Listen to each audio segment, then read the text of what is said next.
Hi, everybody, and welcome to GenFriends. I'm your host, Cheri Hudson Passey from Carolina Girl Genealogy.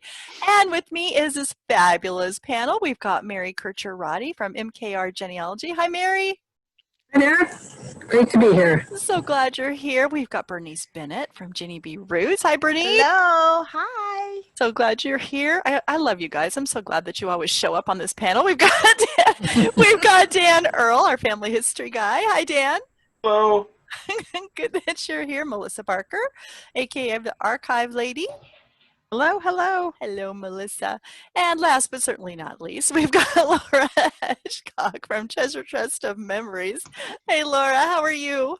I'm good. How you doing? Good, really good. Well, we thought tonight we would talk about what we're doing during this pandemic. We can't get out and do a lot of research, but there are still a lot of things that are opened up that you can still take advantage of some things. And I know for me, researching kind of helps, get some stress out and well, it's part of my job, so I've got to do some stuff too. But a lot of people think, well, we've got a pandemic, nothing's open, we can't do research, we can't do anything, and there are a lot of things that we can do. So we're just going to talk about a few of those things, and hopefully maybe after you've listened, and there's some things that maybe we didn't mention that you've been doing, we'd love to hear from you. So leave some comments about what you're doing genealogy-wise during the pandemic. One of the things I was thinking of is when I teach people, I tell them they really need to start with the online things first, because that's going to save them money. Why are you going to fly all the way across the country and have this big list of things to do and realize I could have done all this at home and then saved my time and my energy for those things that can only be found in libraries or archives, someplace, boots on the ground. So you can get to that point. Go through everything you can. Get all your online stuff done, and then you can create that list of things that you want to do as soon as everything opens up and we start running. There's this elephant crowd of people coming to archives. So that would be my tip, is make sure you've got as much online stuff as you can done now, because you can still get on your computer even though it's a pandemic and do some research. Anybody else have anything they'd like to share? Dan? All right, along those same lines, I do a lot of Eastern European research because my grandmother was born in Hungary. Mm-hmm. So a lot of the collections on Family Search for those areas have been digitized, but they haven't been indexed because they don't have enough people that speak that language. And this is a great time to go through those unindexed but digitized records on Family Search, where you just have to scroll through 3,000 or 4,000 pages of images. Only 3,000 or 4,000 pages, but you know what? You've got all this free time, right? It's a pandemic. Exactly. And so that's what I've been doing. And I've actually been able to piece together how everybody in my grandmother's village was related to each other. Oh, wow. Because they were such a sort of insulated community where they lived. And so it's just been really fun to sort of piece together all these relationships, looking at the baptism and marriage records and all of these other things, and just sort of piecing all of this stuff together. So that's been a fun project for me to work on. I love that. That is so cool. Mary? So kind of along the lines of what Dan is saying, taking advantage of some of those records on Family Search.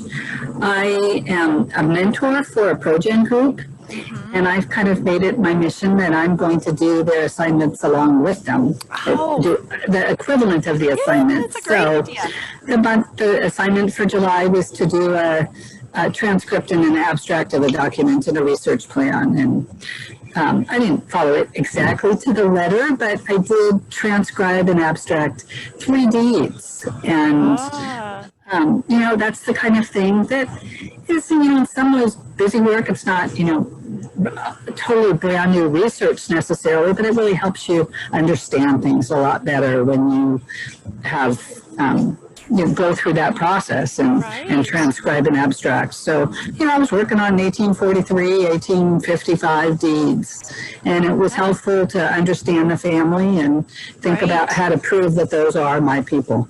Exactly. And so this is a really good time to learn things. Yeah. There are so many virtuals. Yes, Bernice. Well, one of the things that I did this time last year was announce my retirement from my radio show. But because of the pandemic, I said, you know what? This is a very good time for people to leave a legacy during the pandemic. Mm-hmm. And so I just put a call out. Anybody wants to be on my show? And so I reactivated the show, and I'm having guests come on, and they're sharing their research, Right. and they're leaving with something. They're leaving with something that they can share with family members 20 years from now. And that's a recording of their story. So, you know, that's one of the things I think, if you're going to do anything during this period of time, even if you're not doing a radio show, start recording what you're doing during Mm-hmm. this time. Yeah. The other part of that is writing down what you're doing, keeping a diary of what happened during the pandemic. Mm-hmm. One day you're going to look back and you're going to see all of this. And then the third thing, I've just been clipping, just clipping things out of the newspaper because I want to keep a record of the actual record of what was said during this particular time. I mean, when it first came out and the progression of what's happening, and unfortunately, the deaths. And how many people are dying during this period of time. And so, yes, I'm doing it. I'm keeping a little file of that information. Yeah. I was going to say, when you were talking about clipping those things, my dad used to keep the front page every time a big major event ever happened. And so going through the things that he had was just amazing. It's like just traveling through history, going back in time, because he had all these front pages of, the first man on the moon, just anything you can think of during his lifetime, he had the front page for it. And so what a wonderful legacy left for me to go through and just think about, oh my gosh, this touched him, this event happened, and he cared enough about to want to remember that he went to the effort of saving that front page. So like Bernice said, just keeping track. And Laura, you were saying something about blog posts. Yeah, I said I did write a couple of blog posts about recording your pandemic experience and different ways to do it. And one was through a photograph, an iconic photograph that one of my neighbors really posed like a Norman Rockwell-esque photograph of her son, but he was reading the newspaper, which had the headlines, the pandemic headlines, the kind of same thought, or just really how it's going and what your experience is. I can't say that strongly enough, Bernice, that you're right. Yeah. It's everybody's having their own experience. It's not the whole nation having one experience. So it's very important to leave some kind of individual record of what's going on. And Laura, when you said that, I was thinking that is so important for us to realize, because as we're researching and looking at the things that our ancestors have gone through, we need to realize they each had their own individual experience through it too. And just because somebody said, this was this way and this was this way, doesn't mean that our ancestors felt that way. And so I wish more of mine had written something about something. It would be nice to know how they felt. And so we need to do the same thing for our posterity, so they would know how we felt. Mary, you were going to say something? Well, I was just going to talk. I'm creating a piece of art, and I'm not great about journaling during this time. It didn't start it right away, and I kind of feel like that I couldn't decide whether I would want to catch up or just start where I am. And so anyway, I'm making a quilt of little houses and people in their houses to kind of commemorate this. And I, along with the quilts, I've written a small book with bios about the people in the quilt. And I'm hoping that, in 100 years, somebody will take a look at this and say, who were these people and why did Mary make this quilt? And what does that mean? So anyway, that's it's my souvenir. Well, when it's all finished, I want you to hang it up as your background one day, so you can. Yes. I took it to the quilter, the machine quilter Long Armor this week. So I still don't have it, but I know it's always hard to give up. But I don't know. But see, maybe I'll have it back. everybody is creative in their own way, and everybody is going to capture memories in their own way. And so there's no right way or wrong way to do it. We started talking for a minute about, like Bernice's show, education. So take this time. Every day there's something virtual out there that you can learn. There's so much stuff out there, free stuff. Dan, yes. Yeah, so one of the things that I did is I partnered with Rick from VividPix, and we created the Round 2 at Webinar series, which is now free for the on Friday nights for the live show. And so if you watch it live, it's usually around 8 o'clock on Friday nights. It's free genealogy education from genealogists, and we've got Laura coming up next week, and so that'll be great. So yeah, there's so much opportunity out there. All the conferences have gone virtual. The institutes, well, Sleek got broken this Saturday because so many people, when you can't go to an institute because you can't afford it, you can't afford the travel, or it's the wrong time of year. When it's virtual, you're going to have so many more people that want to go. And so these opportunities are a good way to take something bad and make something good out of it. We can learn, we can build our skills. And so I've appreciated all the virtual things that I would prefer to meet in person, because there's nothing like getting together with all your genealogy friends. But this is a good alternative to be able to build your skills while you're waiting for everything to open back up again and get out there. Now, I know Melissa is going to talk to us a little bit about archives and what archives are doing during this pandemic. Before I talk about that, I wanted to say one little thing about everyone talking about recording your story. I would encourage you to reach out to a local historical society, a local archives, or your state archives. The reason I'm saying that is because many of these institutions are asking for individual stories that they can archive during this pandemic. And so if you're writing your story, why not share that with a local archive, because they are trying to document this particular time in history, because they know that it is something extremely historic, and so they're trying to document it now, so that years from now it will be there for researchers. That's fabulous. But what I wanted to say about archives and about libraries and museums and historical societies and genealogical societies, a lot of them may be closed to the public, or they may be only open by appointment only. I know that the Tennessee State Library and Archives is open by appointment only. You can make an appointment, and they give you 2 hours to research, and you have to get out.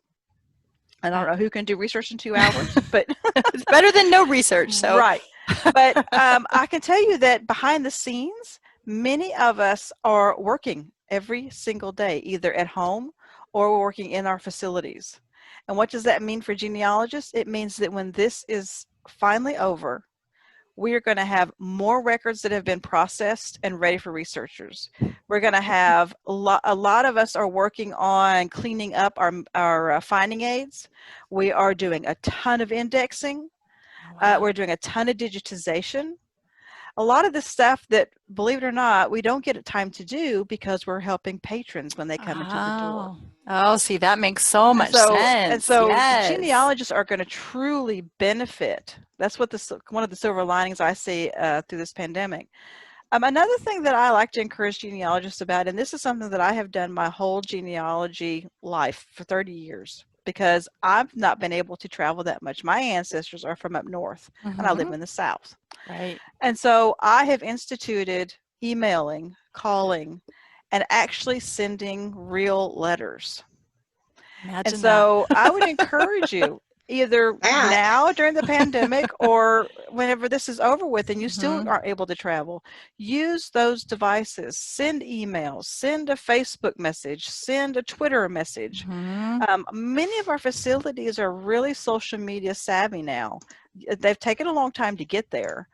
But, like I said, use them. I have been able to do my genealogy research for the past 30 years. Now, there are some records. Yes, I've got to go there to actually see. Yeah. I have been extremely fortunate working with these facilities to get records from right here in Tennessee, from places like Ohio, Pennsylvania, West Virginia, without having to leave my home. That's it takes fabulous. longer because I Right. can't go there and get it myself. Right. But what else have you got to do? use what's at hand for you. Ask them. Can you look this up? It may cost you a little bit to do it. Yeah. They may charge something. Well, it's cheaper than driving there or flying there, getting a hotel and all that. So might as well use. Yeah, but reach out. Let me, Bernice, I think Bernice wanted to say something, and then we'll go to Dan. Well, yes, I want to take it more on a personal level and talk about, this is the summertime where you have a lot of family reunions. And unfortunately, many of those family reunions have had to be canceled. But Zoom has been like the next thing, the next best thing, to bring family together, to talk to family members. And I know I had a call, a Zoom call with family members, brand new family members, a couple of weeks ago. It was fantastic. It was absolutely wonderful. And we took a picture after we finished the call. So I just want to say that while, yes, it's wonderful for us to think of other places that we could look as far as resources, let's also talk about keeping the family together rather than allowing the family to kind of sit alone and we're not talking to them. And there's another piece to that, and that's just your own mental health. Get your Genie buddy. Talk to your Genie buddy. I have one we talk every morning.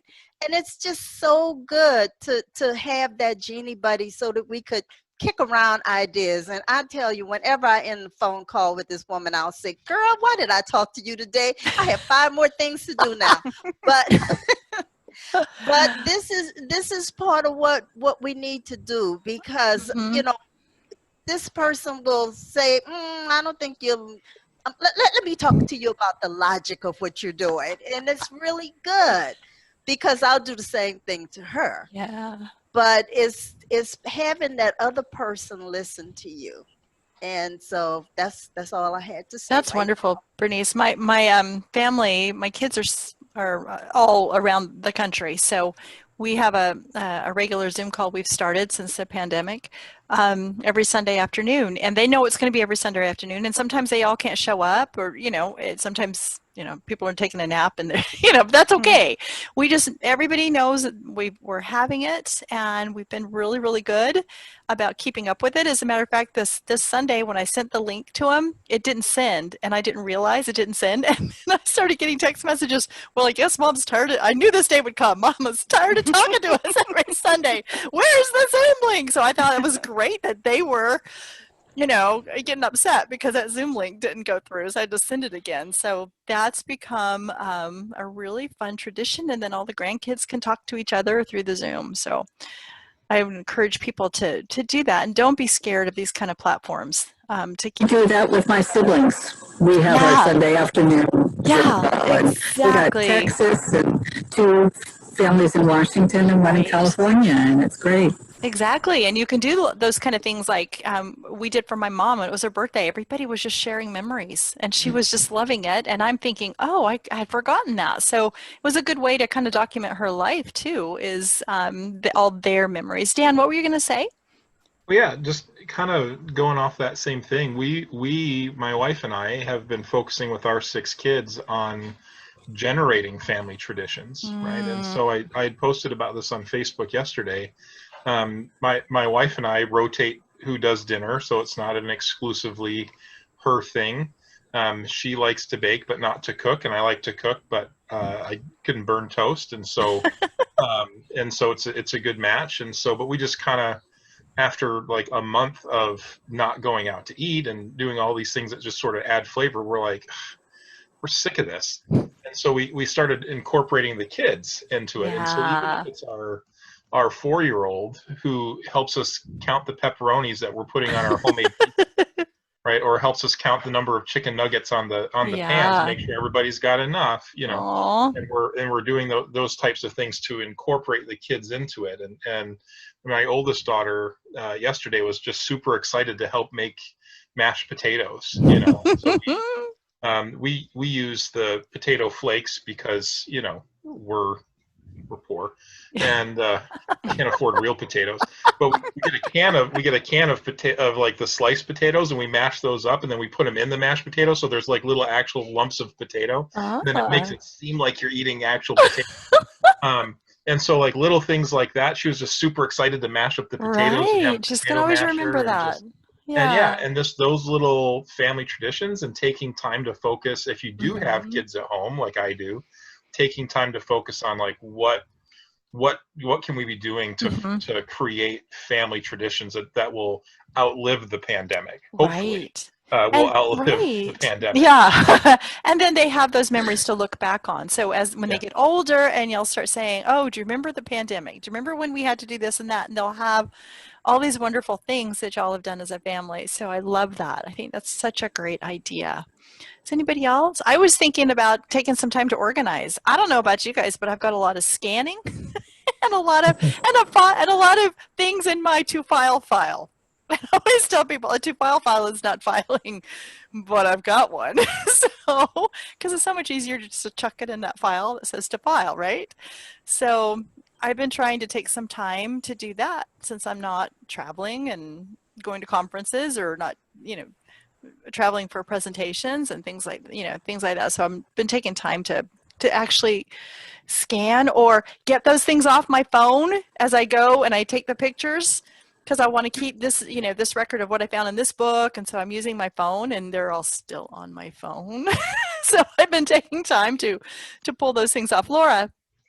I was just going to say that in so far as everyone's having an individual experience, some people aren't having more time to get these things done. I don't have a lot of extra time either, right? We've talked about that before. I don't want to leave people thinking, oh, well, I am a total loser, because I think, and I said early on, I sent Mary a thing about, I don't know, I managed to eat a piece of carrot cake while she made a quilt or something like that.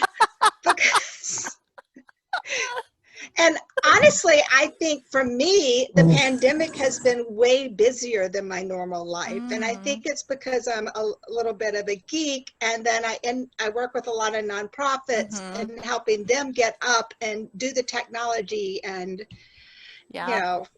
And so I just wanted to throw that out there to anyone listening. If you didn't make a quilt and you haven't scanned the earth, you're okay. So true. So true. I agree with you, because when you work from home and then there's a pandemic that closes everything down, you're still working from home. So it's just people are calling you and saying, how do you do this from home? Exactly. Okay, well, my closets and drawers are still just as messy as they were on March 1st, so. Yes.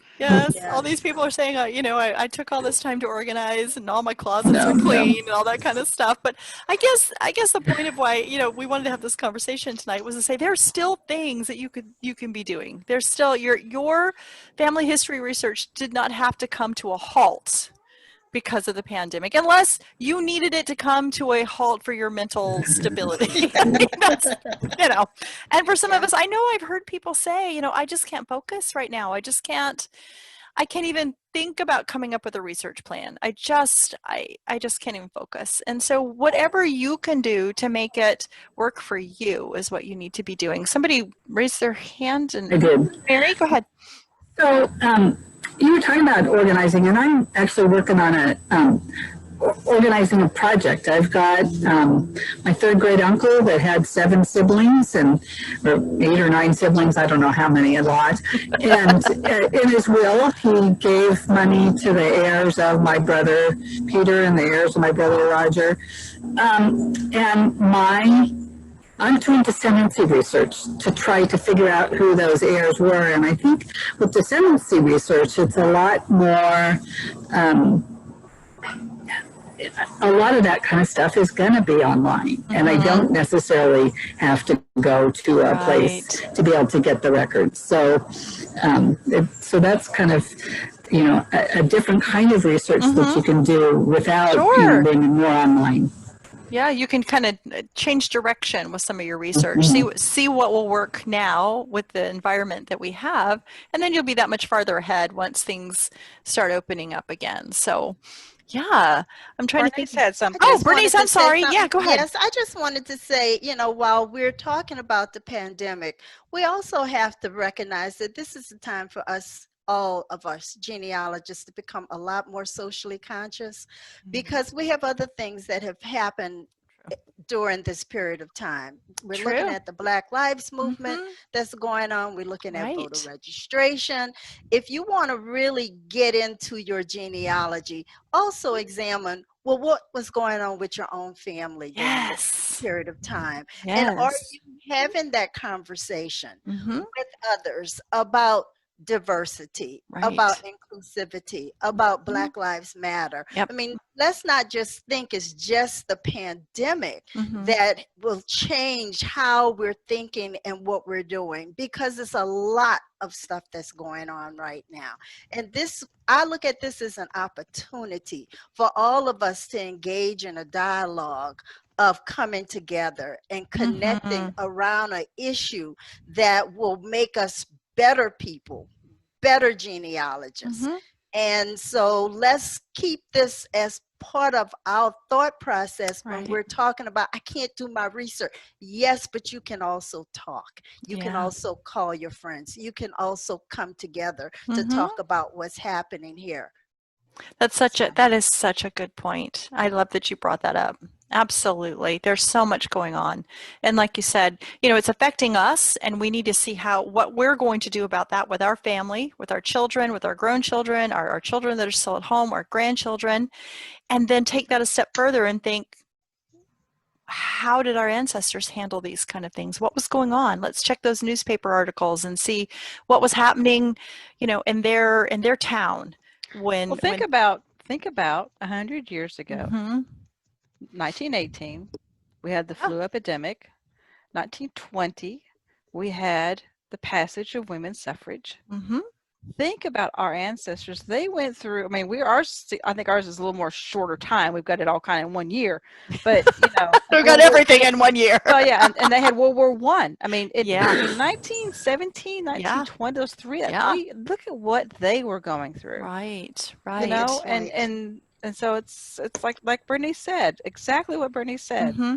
We should be looking at those things. And then also, Absolutely. I don't know, I like to look at it this way, look to see what they're doing, but then also look to see what I'm doing. What am I experiencing? Mm-hmm. Maybe I can learn something from my ancestors. Right. Maybe I'm adding to my family, my personal Mm-hmm. story by what I'm going through. What am I feeling? What am I experiencing? What am I seeing? Like we said earlier, maybe there's some people that are just doing their normal stuff. Nothing's really changed for them Mm-hmm. very much. Well, okay, but look around you at what's going on. Pay attention to what's going on. Record that. Because I know I've had people Right. tell me, "Oh, we don't have a story to record, an Oh. experience to record." Okay, that's fine. Look around you. Read Mm-hmm. your, like Bernice said, the Black Lives Matter. Mm-hmm. The other movements that are going on right now, these elections, Mm-hmm. whatever it is that is either of interest to you or that you feel like that is affecting you or maybe affecting those around you, document that. Exactly. Because, like I said, just go back 100 years and look what all was going on during that time. Mm-hmm. And wouldn't we be so grateful if we had? I don't know. Does Yes. anybody have a journal from a? I journal. But does anybody have a journal from No. a grandparent, an ancestor? Mm-mm. I mean, I would love to have that. So, Laura? I do, but she didn't start it quite that early. Mm-hmm. My grandmother, I have all of her writing, which was the original treasure chest of memories. Oh, yeah. But she did not start quite that early. Mm-hmm. So, yeah. Mm.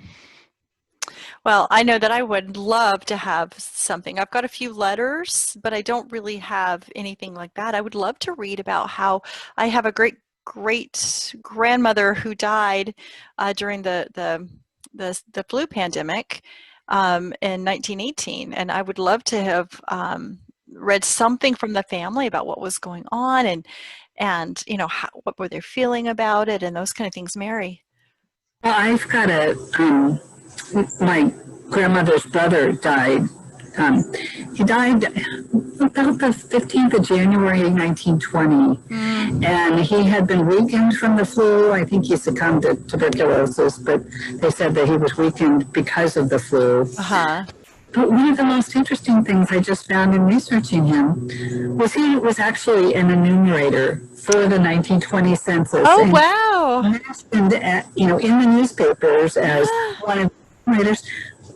But because he died, I don't think he actually enumerated anybody. So that was really interesting to see that. And just like Mary, Mary mentioned newspapers. If you don't have diaries or letters or things like that from your family, go to the local newspaper where they lived. Read those newspapers because there's stories in there about other people, but you know what? It happened in their community. Exactly. That's such a good point. At least you can have something like that. That's a good point, Laura. Yeah, to Melissa's point, my neighbor rescued a 100-year-old postcard book, and it had a diary in it of a honeymoon in 1917. And they went on their honeymoon to Washington, D.C. by rail during a humongous railroad strike. Oh, wow. And, and they saw their first car wreck ever. Oh, wow. So fascinating. Yeah. Total strangers. They're not part of my family, but it's it does give you like, oh, wow. Well, and think about it too. They probably thought when they were writing that down, nobody really would ever want to read it. And that's how we feel sometimes, right? Why should we do a journal? Nobody's going to want to read what we have to say. That's exactly why I started journaling, was because I don't have anything like that from any of my family members. No journals, no letters, no scrapbooks, no anything. And so I thought, you know what? I'm going to start, and I started it 30 years ago when I started Genealogy. Wow. That's and wonderful. I thought, granted, nobody will probably read it. Oh, I bet they will. My daughter will probably throw it away. No. But I thought, I don't want my descendant who is doing genealogy, so I wish somebody would have left something. Right. Yeah. Even when it's not the best, like my mother, when she traveled, she'd write like the name of the restaurant and what she ordered and what the waiter looked like. And, But you love that, right? I do now because she's been gone 20 years. But when she came back 2 weeks after her trip, I didn't. So some of these things really age well. And plus, if you want to write better, you have to write. And so what Melissa's doing is terrific. That is terrific. It's exactly what writing coaches would say is write every day. Well, I'm thinking too, social media has become such a great way. People are posting all about the things that they're doing. I know my daughter, they've had a great time since, she's ready for them to go back to school, but she's got 6 kids at home. But, and there's twins that are 2, right? But they have had such a wonderful time since school got out in March, and she's posting every day all these things that they're doing. And so they have got this record of this fun time that they, spent at home with each other, bonding together, doing silly things, like the time that she sprayed shaving cream all over the floor so they could, get down in it. And and it was really fun. And she posted all these pictures, and they're going to look back. She's got this recorded. So she's making memories. She's absolutely making memories. And so she's just, taking photos, and that's how she's capturing it. Yeah. It's coming to my mind because I'm thinking about her children, and they're going to be maybe asked, 20, 30 years from now when they're adults, and they're going to say, well, what was it like for you during the pandemic? And then they're going to say, well, it was fun. Yeah. We did this and we did that. And it reminds me in an odd way, may not be exactly, but I talked to my husband's grandmother about the Great Depression. And I asked her, I said, what was your experience during the Great Depression? Of course, as you remember, they lived in the rural South. Yeah. And she said, to be honest with you, I don't remember. It didn't feel like we were going through a depression because they were on a farm. Yeah. They grew everything. They raised everything that they ate. She says the only thing they had to buy was sugar, tobacco, and one other thing. I can't remember. But so it's like, well, okay. But think about those kids. That's what they're going to say. They're going to say, I had fun during We had a lot of fun. What are you talking about? Yeah, what trauma? What pandemic? We were fine, Mary. Well, my grandma told me stories about the 1906 earthquake in San Francisco. And what I remember her telling me was San Francisco Bay being filled with rowboats. I mean, people were escaping Oh, yeah. boats and parrot cages because they were bringing their pets with them as they were trying to get out of the Oh, city. So it was such a romantic imagery of yeah. this, horrible catastrophe. Huh. But, that's always been my picture of the Yeah. 1906 earthquake. Wow, that's amazing. That's amazing.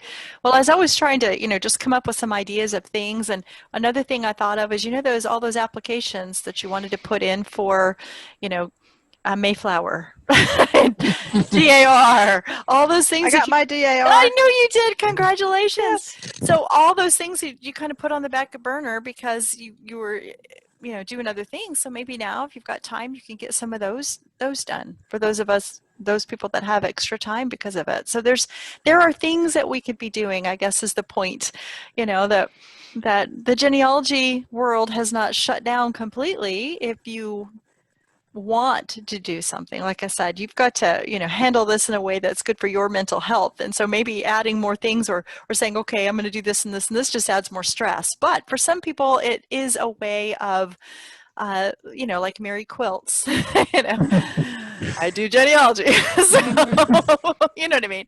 Well, Mary does genealogy too, but you know what I'm saying. It's a way for me to get out of what's out of my, especially when I'm doing my own. This time has given me a little bit more time to do my own genealogy instead of everybody else's genealogy. So I have been grateful for that. So does anybody else have any ideas and things that can help genealogists or family historians, anybody that's in this? I have an idea. It's not something I'm doing. It's something I had said I was going to do. And I haven't been doing. But it's a great time when you can't get to all the places you want to go. It's a great time to define your research questions. Oh, yeah, absolutely. Absolutely. Yeah, I think you're It's also a great right. time to go back and look at what you already have. Because you may have answers. How many of you have looked at a document, processed it? I call it process because I'm an archivist. I use that word process, put it in your program or whatever, glean the information off of it. 10 years later, 5 years later, however long later, and you revisit that document and you find a piece of information on there that you missed the first time that you looked at it. I think I've done that. Yeah, and I think a lot of that has to do with the fact that you get a little smarter. You build your skills. You know what you're looking for. And sometimes it's just a matter of skipping a line with your eyes. I missed an entire child once, went back to it years later and thought, hey, where'd this child come from? But it happens to all of us, so there's something to say for going back and looking. And a lot of times we can find the answers just simply because we've grown in our genealogy skills and it was there all along and we didn't know we had it. And you find a different name and the in-laws are right next door and you did not know that those people were the in-laws. And now you look at it and it's like, those are those people. Exactly. One of the things that I did early on as an early genealogist is in the census records, when I was printing them out or saving them or whatever. I don't know why I did this. It's one of those things I can't explain, but I only captured like the names in like 2 or 3 columns. So it was like, okay, I got the names. There they are. Yes. And I just copied that part. Oh, yeah. Well, now as I go back and I look, I'm thinking, why did I just do that? So then I get the entire census and because there's more there. But for some reason, as a new genealogist, I was just excited about finding them, I guess. I think most of us can relate to that as new. We didn't know what we didn't know. We didn't know what we were supposed to glean from those documents. So perfect idea is to go back and look at some of those things and see what we may have missed and see if we can answer some questions that we've had and didn't know we had the answer to. I found stuff I thought, I didn't know I had that. Anybody else before we wrap this up tonight? This has been really fun. Some great ideas to help kind of encourage everybody out there to keep working on their family history. Dan. I've been pestering cousins and aunts and uncles to not only capture their stories and get their perspectives on some family stories that I've heard, but also all the times that they've said, "Oh yeah, I've got some family photos, but I'll get to them eventually." knock, those are knock, the worst eventually people. has arrived. That time is so- here. I Right, know I that know. you're not going to work today. You haven't been Right. to work in a month. You Knock, will knock. did us. Hi, I'm eventually. I'm Right. here. I'm I'm at your eventually. door. I have arrived. All right. Exactly. Great idea. But it's been great to do that, and Yeah. to get additional pictures that I had no Mhm. clue that our family had, that I had never Yeah. seen before. And for a family that Yeah. is largely photo shy, we're a little photophobic, and so we don't have a lot of pictures of us.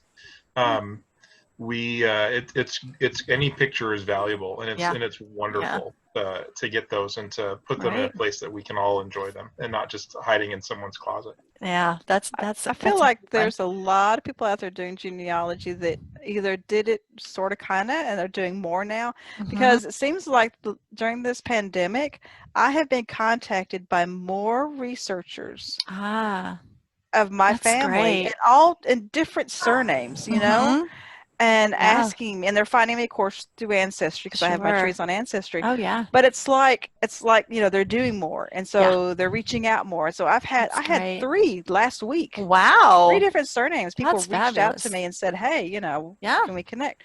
So it's been great. That's That's great. Another thing I've been doing, speaking of Ancestry, is I've been going through my shared match lists and making, color coding them like you can do now and all that kind of stuff. And so, because frankly, my clients are down because people aren't working. They don't have the money. So, I've been using that time to, like I said, work on some of my own. And so it's been really fun. But getting in there and doing those DNA, trying to put people into different categories and see where people fit has been a lot of fun too. So that's another thing, if you're sitting around going, what can I do? I can't go to the archives. Well, you can do that. And don't forget, like Melissa said, the archives check. They might be starting to let people in for just a little bit of time, and some of them are accepting the workers have gone back in, and they are accepting requests through the phone, through emails, letters. So don't think that you can't do anything because everything is closed, because there's still ways to do it. So anybody else? Just going to tell you, get ready, because when all this is over with, our archives are going to be bursting at the seams with records going to be ready for I love that. I'm so excited to think about that, And I know Bernice cannot wait to get back to her weekly God, visit. I can't wait. I have to get back to my second home.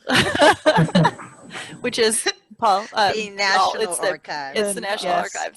Yes. It's the National Archives. So just in case somebody didn't know that, but I'm very jealous that you can make a weekly trip there. So yeah, my nearest archives is 2.5 hours away from me. So there's no weekly going on there. Yeah. So, and the state archives is 3 hours away from me. So that's what happens when you live in a little town that doesn't have a freeway. There's no fast way to get anywhere. So anyway, anybody else last minute thoughts before we go? These are such great ideas.